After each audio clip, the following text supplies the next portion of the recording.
নমস্কার, আমি রূপালী আবার ফিরে এসেছি নতুন একটা রেসিপি নিয়ে। নিরামিষ বাঁধাকপির ঘন্ট। বন্ধুরা সঙ্গে থেকো। বাঁধাকপির ঘন্ট বানানোর জন্য আমি নিয়েছি এখানে ছোট ছোট করে বাঁধাকপি কেটে নিয়েছি। দেখো, এখন বাঁধাকপিটাকে আমি গরম জলে একটু ভাপিয়ে নেব।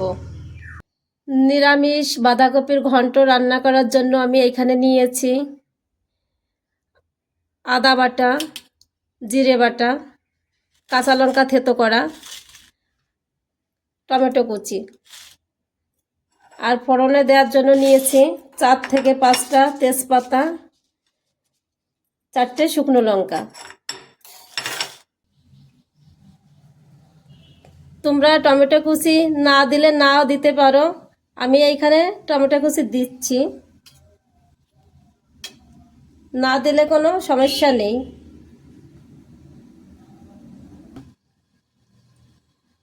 আমি এবার দেখে নিচ্ছি কতটা হয়েছে সিদ্ধ।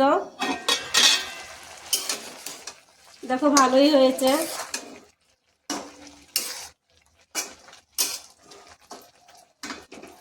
আমি আর একটু ঢেকে দেব। আমি বাঁধাকপিটাকে ভাপিয়ে একটা ঝাঁঝরি গামলার ভিতরে নামিয়ে নিলাম জল ছেঁকার জন্য। দেখো, আমি জলটা ছেঁকে নিয়েছি। কড়াইতে দিয়ে দিচ্ছি একটু সাদা তেল। বাঁধাকপির ঘন্ট রান্না করার জন্য আমি আগে থেকে আলু কেটে রেখেছিলাম, আলুটা ভাজি করে নেওয়ার জন্য। আমি তেলটা একটু গরম করে ভালো করে চারিদিক দিয়ে একটু মিশিয়ে নিলাম। এখন আমি আলুগুলো ভেজে নেব। দিয়ে দিচ্ছি অল্প পরিমাণে লবণ, অল্প হলুদ দিয়ে আমি ভালো করে মিশিয়ে নেব।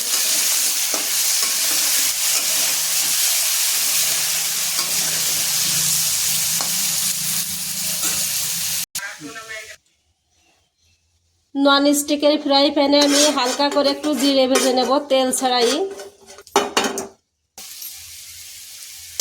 আলু সুন্দর ভাজি হয়ে গেছে, একদম লাল লাল হয়েছে। আমি এখন আলুগুলো নামিয়ে নিচ্ছি।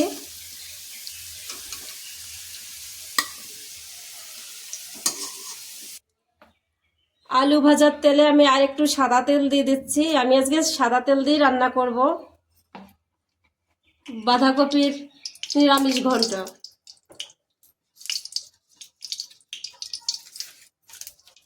দিয়ে দিচ্ছি আমি 4 থেকে 5টা তেজপাতা ফোড়নে, 4টে শুকনো লঙ্কা, আর দিয়ে দিচ্ছি 5 ফোড়ন। যেহেতু নিরামিষ তার জন্য আমি 5 ফোড়ন সম্পূর্ণ দেবো। তা মিশিয়ে নিতে হবে একটু লাল লাল হয়ে আসলে। দেখো কি সুন্দর লাল হয়েছে লঙ্কা, তেজপাতা, 5 ফোড়নের সব মশলাগুলো একটু লাল লাল হয়েছে। এবার আমি দিয়ে দিচ্ছি জিরে বাটা। আমি মশলাটা ছিলিয়ে বেটে নিচ্ছি। আদা বাটা, সব কিছু দিয়ে ভালো করে মিশিয়ে দেবো।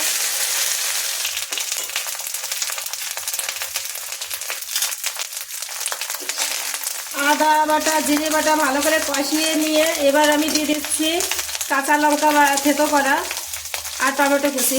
কাঁচা লঙ্কা আমি বেশি বাটিনি, থেতোই করেছি। থেতোটাই ভালো হবে আমার নিরামিষে। মশলাটা আবার ভালো কষানো হয়েছে, দেখো তেল ছেড়ে দিয়েছে। এবার আমি দিয়ে দিচ্ছি 1 চামচ চিনি। চিনিটা দিয়ে আমি ভালো করে মশলার সঙ্গে ভালো করে মিশিয়ে নেব।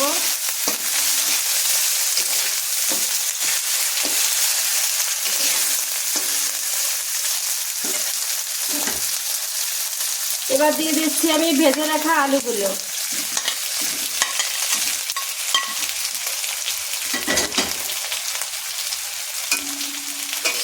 আলুর সঙ্গে ভালো করে মশলাটা মিশিয়ে নিতে হবে এইভাবে।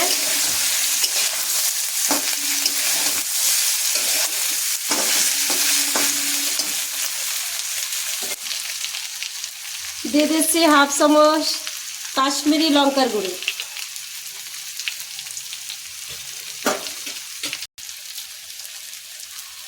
অল্প পরিমাণে গোলমরিচের গুঁড়ি, একদম অল্প। এবার আমি সব কিছু মিশিয়ে নিচ্ছি। এবার সব কিছু মশলা দিয়ে আমি আবার 1 মিনিট আলুর সঙ্গে ভালো করে কষিয়ে নেব। 1 মিনিট কষানোর পরে আমি দিয়ে দিচ্ছি ভাপিয়ে রাখা বাঁধাকপি।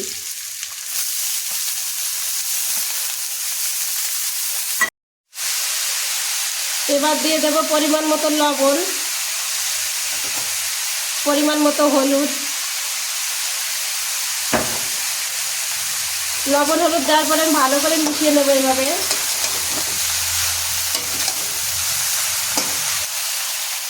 ভালো করে মিশিয়ে আমি এবার ঢাকনা দিয়ে 2 মিনিট ঢেকে দেব।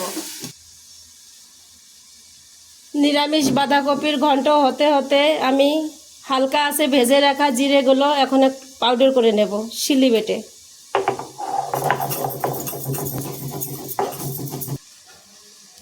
আমি 2 মিনিট পরে একটু দেখে নেব নিচেতে লেগে গেল কি না।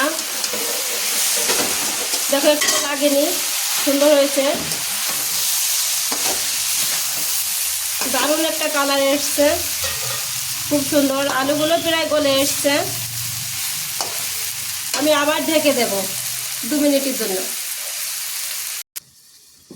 2 মিনিট পরে আবার ফিরে এসছে।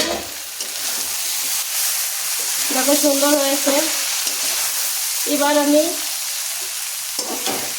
অল্প পরিমাণে জল দেব, একদম অল্প, 1 কাপেরও হাফ। জলটা দিয়ে আমি ভালো করে মিশিয়ে নেব। দেখো আমি অল্প জলই দিয়েছি। এবার তোমরা যদি বেশি জল খেতে চাও একটু তাহলে বেশি দিতেও পারো, আমি অল্প জলই দিয়েছি। এখন আবার ঢেকে দেব, হাই আঁচেই রেখেছি। 2 মিনিট পরে আবার ফিরে এসেছি, দেখে নিই কতটা হয়েছে। দেখো সুন্দর হয়েছে, আলুটা একদম গলে গেছে, দারুণ হয়েছে। এবার আমি ভেজে রাখা জিরের পাউডারটা উপর দিয়ে দেবো। জিরের পাউডারটা আমি মিলিয়ে দিচ্ছি, আর একটু আমি রেখে দিচ্ছি, পরে দেব। এবার আমি সুন্দর করে মিশিয়ে দেব। আমার বাঁধাকপির নিরামিষ ঘন্টটা প্রায় রেডি। তোমরা সব কিছুর সঙ্গেই খেতে পারবে, গরম ভাতে, রুটি, লুচি, পুরি, সব কিছুর সঙ্গেই খেতে পারবে।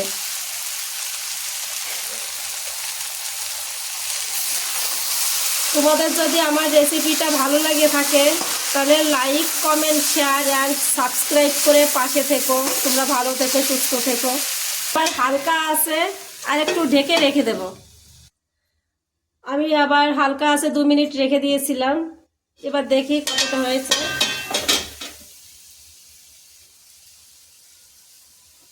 একদম সুন্দর হয়েছে। আমার নিরামিষ বাঁধাকপির ঘন্ট পুরোপুরি রেডি। উপর দিয়ে হালকা জিরের পাউডারটা একটু ছড়িয়ে দিয়ে এখনই নামিয়ে নেব।